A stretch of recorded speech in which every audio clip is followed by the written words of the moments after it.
Hey, it's Chris Stevenson here with another 5 and 5. Out here in California, we've got a race coming up called the Great Race, so we thought what better topic right now than to do something about running. So I'm here with Bill Duley. Bill has coached runners for over 30 years, short distance, track, long distance, and Bill also owns Future Track, which is one of the premier running stores in the whole area. I know it's the running store that all of our runners go to when they need stuff. So I know a lot of people out there are already running, have questions, or have never run, want to, maybe afraid to, so Bill's going to answer those questions for us. Thank you. So question number one. If you've never run before, what is the absolute best way to get started?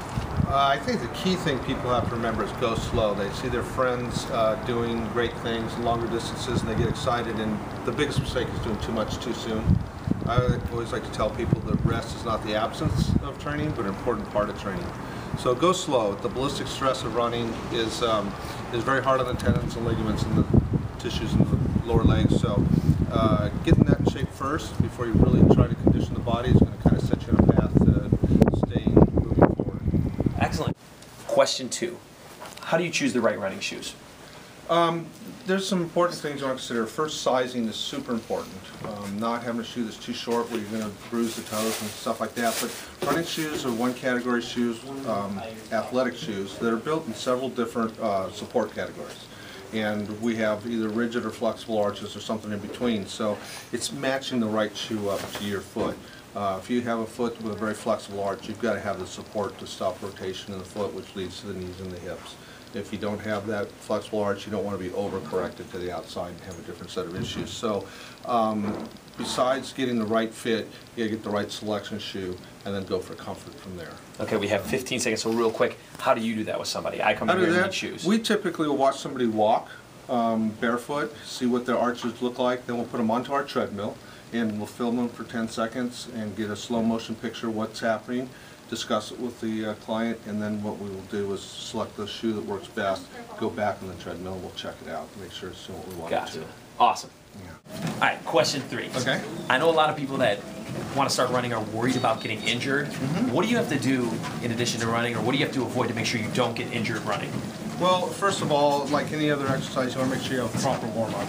Start out slow, get your body core up a little bit so you start to even feel a little perspiration, then work your intensity up slowly. Pay good attention, don't add to your workout routine too quickly. It really takes about 28 days for your body to adapt to a given load of training.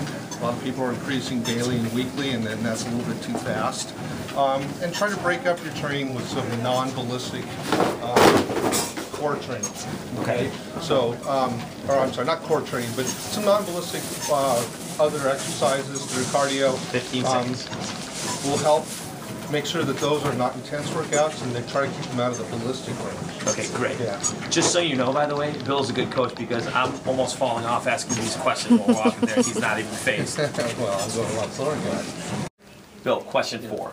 What benefits do you get from running that you don't get from other forms of exercise? I think the first one that comes to my mind, especially for women, is that the ballistic stress helps build bone density, which is real important. Anytime you do cardio exercise or any other type of workout that doesn't have that ballistic impact to the ground, you're not going to get that bone density benefit. And men and women have to worry about that, but women especially, I think it's a bigger issue for women losing bone density.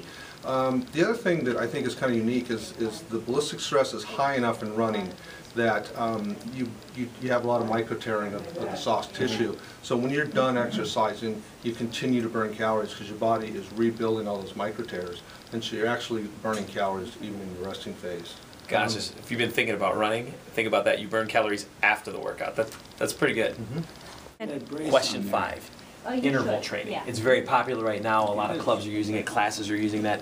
Tell me what interval training is and is it beneficial?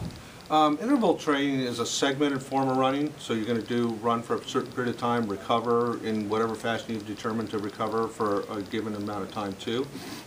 It's very effective.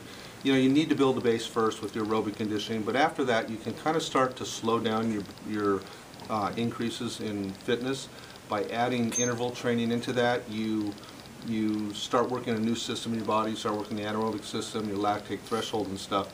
And that really will kind of take you out of a plateau and start bringing your training back up. The other nice thing is you have a down period of time, and that creates a real nice social aspect if you're with a group of people and you're going to run a half mile and recover for a certain period of time. During that time, there's that little social aspect that is real bonding and stuff with the runners. Great. Bill, thanks for the information. Again, Bill's been coaching runners for over 30 years. This information is super valuable. He does a lot of work with our run club, and the people are loving it. So use this information and go out there and run. Thanks a lot, Bill. You're welcome. And we'll see you next time in 5 and 5. Okay.